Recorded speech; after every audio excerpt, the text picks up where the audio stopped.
if you were suddenly PM, who would you appoint as your Minister of Finance? Minister of Finance. Well, I'd have to wait and see who was in Parliament, to be honest. Well, yes, good question.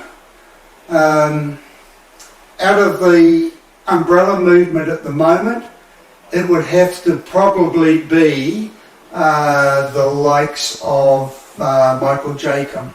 He's not highly educated, but he's got an extremely sharp brain, and I think he's got a very good handle on what it takes to run big business and big operations. Is he a successful businessman? Very much so, yeah. Okay. The Treaty of Waitangi, is it good for New Zealand?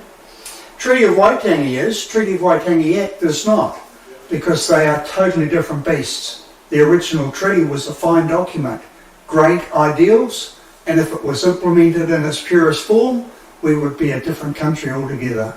But the Treaty of Waitangi Act is, in my opinion, is virtually treasonous. Could you give us a couple of points on why you think that treaty is particularly treasonous? Well, not the Treaty of Waitangi Act. For starters, it sets up the Treaty of Waitangi Tribunal, and that is a purely one-sided event.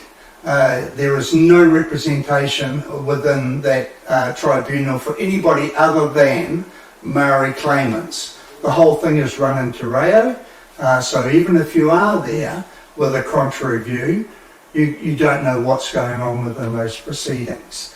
Secondly, their powers are just humongous. So you're differentiating between the Act and the treaty. Absolutely. Which one is being used to transform government and society and everything that we're...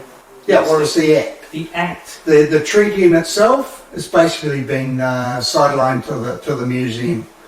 The principles of the treaty are being misrepresented through the Act.